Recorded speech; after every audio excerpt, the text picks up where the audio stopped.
Hi, how are you? Yeah, I'm good. How are you? Good. Yeah.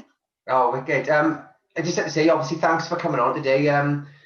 Fight Connect TV were an inspiration of ours as we got our channel off the ground. So, is a privilege to have our lid. Thank you so much. Thank you. I'm delighted that you're interested in even talking to me. That's all right. We Are, always. are you are you recording? Are you live right now? I'm recording. I can edit all this, Can I whatever just this way. turn the camera because I had it one way? Oh no, actually Yeah, it's fine. It's fine. It's fine. It's sure. fine. You can turn it if you like. Yeah. No, it's fine. Oh, wicked. First question, sort of, what's it like out in, Ireland at the moment? I saw a video of you in the gym. I think you had you was interviewing two kids. So Yeah. you were able to go back in gyms out there at the moment now? Well, it's a weird one because jiu-jitsu gyms, wrestling gyms, they're shut. They're closed because they're close contact. Yeah. But rugby clubs are allowed open, which is Okay. kind of bizarre. It could be something to do with the fact that a lot of people that work in governments enjoy rugby. Who knows? Yeah. Yeah. So the Muay Thai gyms are open because obviously the guys can do bag work and they can do like a lot of training by themselves. So it's a COVID safe zone. Ah, right. I'm in a local lockdown at the moment, so I can't really go very far. But yeah, can't. Whereabouts are you? So South Wales, about 30 miles from Cardiff, not too far in the valleys Oh, okay. with all the Okay, sheep. very good. So Listen, yeah. I've heard. I train with a Welsh jiu-jitsu black belt. She's a world champion. Her name is Fionn Davis, All right, and yeah. she's always talking about Wales and how beautiful it is, but and the people as well. And I think we're Irish and Welsh are quite similar. Yeah. There's no subtitles today. Sorry for anybody who's not Irish or Welsh. So you'll have to bear with us, I think. What do you first obviously topic, the most recent topic? What do you make of this Fury Wilder trilogy, not trilogy, happening, not happening? What do you make of all this? Do you know what? It's just been. It's kind of one of those things where I think boxing fans are a little bit exhausted with it all at the Mm, moment. There was so much, like, obviously the lead up to any big fight like that. There's always a lot of like press. Naturally there's going to be a lot of media, and to get the result that was in the last fight, and then to have, we'll say, the excuses that came from Wilder's camp, and then him splitting with his trainer and all this different stuff that had come out, and now about the fight not coming through. I just think people are just a little bit like, okay, let that go and let's move on to something else. Like AJ and Tyson is what I think the boxing fans really care about now, and that's what the focus is on. yeah, I mean, what have you made of Wilder's sort of, well, he's been so quiet. I thought maybe he was, tucked away in a gym somewhere working on things, but I've literally not heard anything from him. Now I get the impressions because maybe he doesn't want the third fight. Yeah, I mean, it's I mean, everything that we talk about is always going to be speculation. We're Yeah. never going to really know what is actually going on, or what's going on in the camp, or what went on before the fight. You know what I mean? There could have been stuff happening before that fight, in the lead up to it. But yeah, he was super quiet, and again, everyone had an opinion on whether he was quiet because he was trying to process the loss, and to lose in that fashion on that kind of a stage, when both are talking such a big game. Mm. It's and I imagine it's a huge pride is involved, ego is involved, and for me as a fan, I just thought that he was taking that time to just be quiet and reset, and then we'll come back with a new strategy, or a new kind of a new freshness, I suppose, into the sport. But it doesn't seem like that's going to happen. And I definitely, from a kind of like maybe from an emotional standpoint, you always have to sit back and wonder when fighters split from coaches or trainers, or someone that is has been long standing in their camp. When they leave, you have to wonder what's going on and how is the emotional state of the fighter. And we obviously all want to see a good fight, and we want our fighters to fight, but we want to see them healthy and fighting. You know what I mean? That kind of way. Yeah. Do you think we'll see Wilder again? I mean, that's the impression I get. I don't know. I mean, where does he go if he doesn't take the Fury fight? What's next for him? Well, it's hard to know. I mean, with that money, would you I want? I know. mean, I imagine you at that stage in your Pretty, career when you pretty, have pretty financially stable, I'd imagine he is now. totally, and like let's remember his wife is a very big celebrity as well in the States. So they've done a lot of reality TV together. So I'm sure there's a lot of offers that have come in for him for stuff like reality TV and different ventures. I'm sure he's got loads of different businesses and different things. So I imagine it would come down to how bad do you want it? How hungry Yeah, are you to be back on top of the game? yeah. What do you? Fury, obviously, like we just said, is in limbo now at the moment, waiting for obviously Pulev, AJ to happen to then fight the winner. Lucas Brown was mentioned today for Fury. I mean, what can you see Fury doing in between? I don't think they're going to give him Lucas Brown. can I don't think so. I mean, can you fair play. imagine? Can you imagine if Joshua took Lucas Brown in between waiting for Fury? Oh my God! I don't think Eddie would be able to be allowed in society again. I don't think. I saw, because Lucas Brown is very clever. He's very Yeah. smart in how he portrays himself online and his social media and stuff like that. And he's a big character and he's a big name. Like let's not go past his own accolades. But I saw that the tweet that he put out today, and like tagging Tyson in it. And fair play to him. Why not? Go for it. You might as well get yourself a bit of publicity, if anything, right? Yeah, but I mean, I can't think of what he's I going to don't fit. see it happen. I don't see it No, I happening. can't see that happening. I mean, the problem is who's going to want to fight Tyson? Well, I suppose money-wise you would, but I can't imagine Tyson taking a risky fight. I'm assuming he would sort of take somebody maybe top 20, like I don't know, like a Michael Hunter maybe. I mean, what can you Yeah. see him doing in between?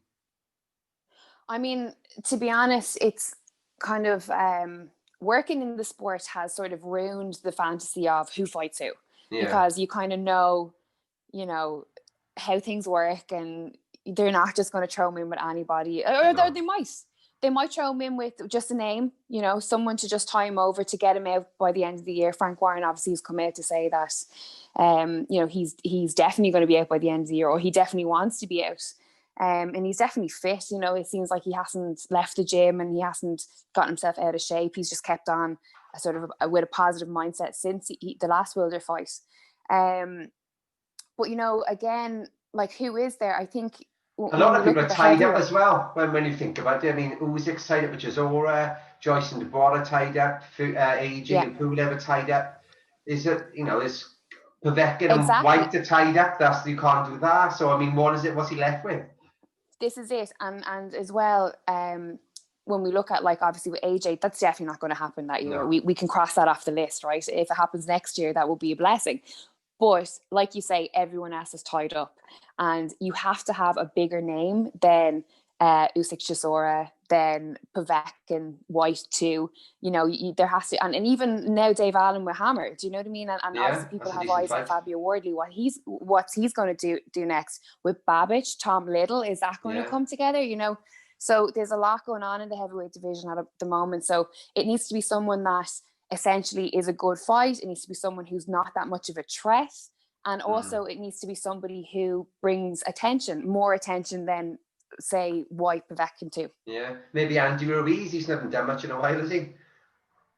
He's kind of fell off Where's the he map gone? a little bit, I hasn't know. he? I know. Again, there's the money. Do you know what I mean? Yeah, yeah. $300,000 against Parker, and then 12 million against AJ twice. Yeah. Like, fair play to him. Fair play to all those guys that are on those big paydays. Like, do you know what I mean? And you have more respect for them getting in there and doing that. Whatever about boxing, but heavyweight boxing is nothing to be laughed at. Do you know what I mean? And the fact that they get in there with money, that shows how dedicated they are. Exactly. Did you, speaking of Frank Warren, did you manage to catch the Frank Warren card on the weekend? Yeah, I did. Absolutely. Liam Williams, Willie Hutchinson, standout performances again. Absolutely incredible.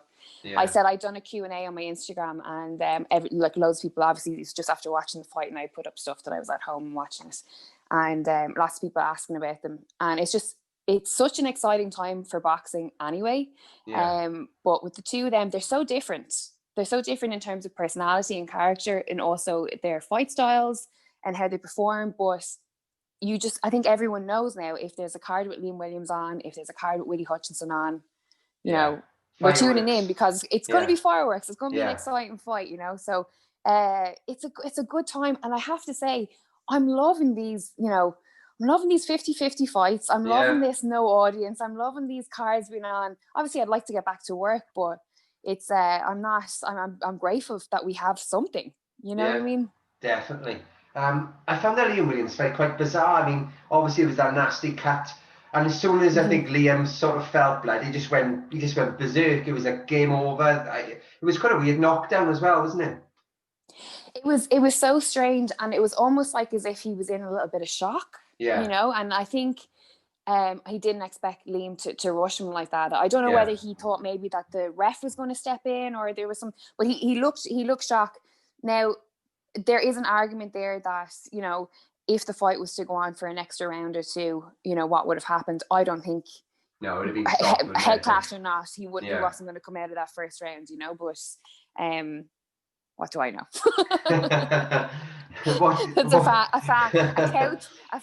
couch perspective. Yeah, exactly. I'm not going to tell, you know, Robinson to use his jab more, because you know, I'm sure he could jab my head off if he wanted to, you know. Absolutely. I always get like, I obviously I enjoy talking like this and you know, having the little back and forth, but I always kind of you know, I always like to say, well, I don't know. I'm just a fan. I just enjoy watching it. I don't know anything.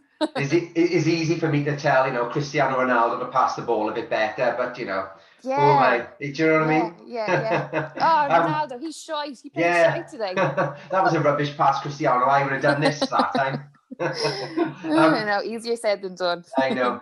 What do you make of? I was quite impressed with Gorman. I saw him on the scales and I thought, oh my goodness, you know, he looked really heavy, but I don't know, it didn't seem to affect his engine. I don't think he seemed to like grow into it. We forgot about Nathan. Nathan there. Yeah, good to see him back. Yeah, you know, like he didn't look in best nick, you know what I mean? But obviously he's had a long time out. Again, he's changed his training situation. He's not with Ricky Hatton anymore, and you know, I think you're always going to see him in a good fight, you know, and he's always going to come to fight, and he's always going to come to win. But yeah, I watched, you know, David Hayes breakdown of the fight afterwards, and he was right in what he said, you know, and he was right to say that he would like to see him, you know, tidy up his diet, to bring his weight down a little bit, and Nathan agreed with him afterwards, you know. So again, Nathan Gorman is a great character. I've never met him, but he seems like a great character and a great guy, and he seems to be very much well liked by the boxing community. So just good to see him back, good to see him get the win, and I'm looking forward to seeing what happens. Again, heavyweight boxing, it's so exciting at the moment, right? I know. I mean, where does that, I mean, Nathan's put himself right back in the mixer, as he obviously after the Joyce loss, that, you know, that happened, but you know, he's definitely in and around, you know, British level, Dave Allen, that sort of level, isn't he? You know, Huey Fury, obviously he might not fight Huey Fury because of family reasons, obviously, but I mean, he's in and around that zone, isn't he? Say that again? I said Nathan Gorman's in and around the sort of the British level sort of zone, you know, with, you know, Dave Allen and co. Absolutely. And that's, for me, that's why heavyweight boxing is as exciting as it is right now, because all the way through from regional to domestic to elite level, we have some really exciting fighters, exciting potential fights. And, you know, it's just, it's the excitement of heavyweight in general. You know, I think the heavyweight division always brings that little bit something, as we saw with White Povetkin won. Yeah, wow. You're quite surprised that Joyce Dubois is free, is not pay-per-view. I mean, I couldn't believe that. But then Yard and Arthur is pay-per-view. I was a bit like, that's really strange. Yeah, I'm like, is that a really, really, really clever, smart PR move? Or what is that? Yeah. I think it's brilliant. I think for boxing fans, it is brilliant. And it's so good that fight is coming together. The build up, you know, to the kind of the back and forth already with that fight is has been so exciting. And again, it's like that whole, the way they've sort of sold it, the kind of the old guy versus the new fresh blood, like that's brilliant. You know what I mean? It's just going to be one of those fights that we're all going to remember, I think. And another 50-50 that I think I've changed my mind about 30 times already and who's going to win. Yeah, I still, I'm kind of, what would you call it? Like in football when, somebody is talking up United, and then when you leave the conversation, you're a United fan. And then someone else is talking about Liverpool, and you're like, oh, Liverpool, I'm a Liverpool fan now. It's kind of like that with me. I'm kind of hearing both sides, people that know much more about boxing, and talking about Dubois or talking about Joyce, and it's hard to call. Both bring some dangerous elements. Some bring, some threats to the other. Yeah, but I guess it's just one of those things. Who turns up on the night, Yeah, I mean, speaking of pay-per-views, I think one of the fights I'm looking forward to the most is on Friday night, early Saturday morning, is Lomachenko, Teofimo Lopez. Not on Sky, not on BT. What is going on? I think it's on Fight TV. It's on Fight TV, and it is $9.99. Not to be confused with Fight Connect TV. Exactly, because you spelled fight correctly. Fight FITE. They've not spelled that right, have they? So many people have been messaging me this week, being like, I'm getting voice notes. It's £10. Pay me 10 quid, and I'll. They're like, what's the story, Lydia? How how did you get the rights to this fight? I'm like, it's you want Bob Arum? I like that, really, Lydia, I reckon. Bestos, he has dinner in my house all the time. Exactly. But yeah, I mean, how crazy that that's not on Sky and that's not on BT. It's such a massive fight. Yeah, it is. I mean, it's a massive fight to us. It's a massive fight to us, right? This is the way I look at it, right? It's a massive fight to us. But if you sat in a pub on a Saturday night, if you went around to every table and you asked the whole room who Tyson Fury was, and then you asked the whole room who Lomachenko was, they're going to know Tyson more. They're going to, well, especially over this way. You know what I mean? I think boxing fans are like, it's nuts, because obviously with Loma, we're just sort of like, he just has to tie his boots, and we're like, what's going on? You know what I mean? Like, he steps into a gym, we're all fascinated. So it's an interesting move. And obviously, like, there's always stuff behind the scenes in terms of like the politics that go on with TV networks and different stuff. So we don't know what it is, but it's a shame that it's not more readily available. The only thing that I would worry about with it being on Fight TV is that so many people get the pay-per-view that it crashes the site or something, and then nobody has it, and we're all waiting for an illegal stream or a preview from the next day or something, Yeah, I know, crazy. I mean, another 50-50 fight, I have absolutely no idea what's going to happen. I think, as much as I like to try and sit on the fence, I do think that maybe, I don't know, Loma might have too much for him, but, is the young, the old, the up-and-coming fighter versus the wily older character, God knows what's going to happen. It's hard to see past Lomachenko, and it's just, for me, I would never go past him, I'm kind of a little bit hypnotized by the Lomachenko sort of train, as it were. Yeah. But it's going to be a good fight. He's quite ballsy, really, I think, of Teofimo. He's like 23, 24, fighting, Loma in a unification fight already in his career. Absolutely, but brilliant, because that's what we want. We want to see fighters go in against the best in the world. We want to see them want to be challenged. Why else would they do it? And it's, you see it as well as I do. There's so many fighters who are saying, no one will fight me, no one will stand up, I want to fight the best. Some guys say they want to fight the best, but then they don't want to fight the best. So to see him taking that risk and to go in as the underdog, fair play to him. And I always love the underdog, and I always love, people that are willing to step up and take that challenge. Because for him, it's a win-win situation. Exactly. It reminds me a little bit of Floyd v Canelo back, when it happened. I mean, look at Canelo now. He took the loss against Floyd, who was the older guy. I mean, and Canelo virtually now is the face of boxing, isn't he? Yeah. And you never, with either of those guys, if after a loss, you never walk away from them going, shite. You know, Yeah. Canelo's shite. I lost to Mayweather. He's a load of shite. You'll never get that because it's again, they're so skilled and there's so much in it that it comes down to who performs on the night and who just had the skill set or game plan, or you know, it's one of those things that can really, those kind of fights are the ones that can really be broken down and can really be, you can get the, you know, go into detail with the technical aspect of it. And they're always the ones that the boxing fans are, you know, absolutely thrilled with and delighted. That's how many times have we watched fights with, you know, guys that are on the rise or kind of touted as the prospect, and we see them in against guys that just should not be in there against them. And it's a waste of everybody's time, you know. Yeah. So Yeah, great. it's good.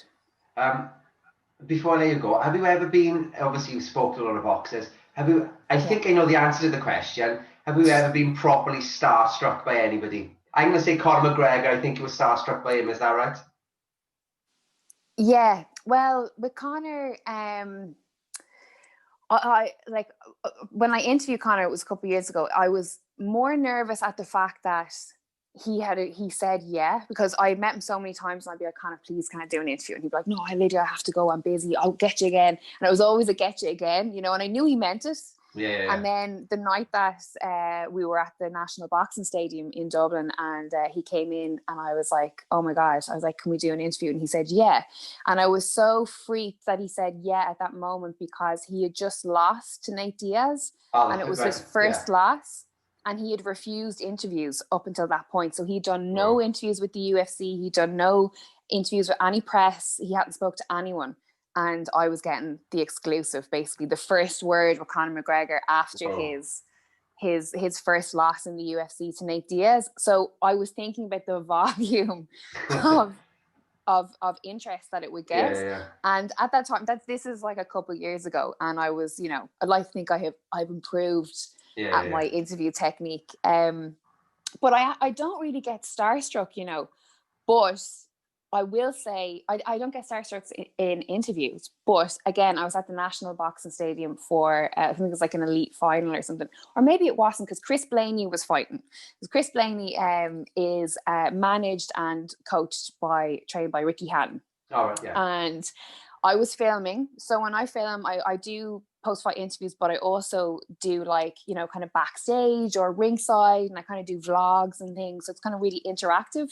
And I'm like filming, and the next minute I'm filming Chris Blaney, and then the camera, I'm moving the camera, and then I spot Ricky Hatton. And Ricky Hatton is like from here to, like, he's a foot away from me.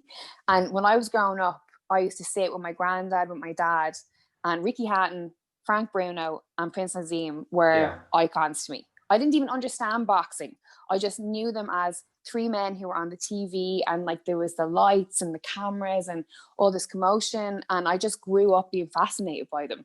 So to see Ricky Hatton in the flesh, I absolutely freaked out, and I couldn't work for about an hour. I hid backstage because I was like, oh my God, and everyone was saying, get out there and get an interview with Ricky Hatton, and I was like, no chance, I can't do it. I would absolutely embarrass myself. I'm not ready.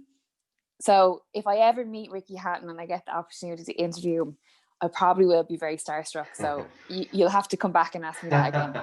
When you did interview Conor, was it like there and then, or was it like just right? Okay, interview, go. Was it like that? It was literally like he walked in. Hey Lydia, how are you? I said, hi Conor, can I do an interview? And he said, yeah. And I literally just grabbed my cameraman. Let's go right there. So I was like, and then just as ad-libbing pretty much questions. Absolutely. And then literally as soon as we hit record and we were about to hit record, he just says, you know, I haven't done an interview with anyone yet. So you're my first. No pressure. And he was like, no, yeah. He kind of, I think he said something like, so he did actually say no pressure. He's like, so I haven't done an interview with anyone, so you're my first. And that's kind of, you know, if you're Irish and you are involved in MMA or you're involved in combat sports, you will have met Conor all throughout his career. You like, he's been around for so long. He's done the amateur thing.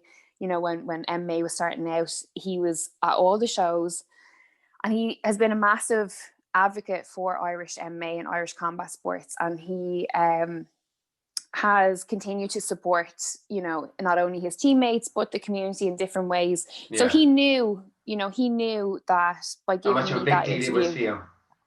yeah, absolutely, and how much it would impact my career. Yeah. Now, I don't have regrets, but in hindsight, I wish I had been more prepared, and I wish I had thought of the possibility that could happen that night. Yeah, absolutely. I know, well, like, no one knew he was going to be there. He just Yeah. completely turned up out of the blue. But if I had been more prepared, maybe more professional, had my shit together, maybe, you know, it could have led to something bigger sooner. Yeah. But timing is everything. What's for you doesn't pass you, as we say. Exactly. Well, I'm going to leave you enjoy your night now. Thanks, you know, so much for joining me. And we'll have to catch up soon. Yes, thank you so much. I really appreciate it. This is great. Thank you so much. Lovely. We were saying we were going to do it for so long, and now I know. we have, so it's great. I know. It's great to finally catch up. Thank you so much. Yeah, Lydia. Speak to you absolutely. soon. No problem. Enjoy the rest of your night.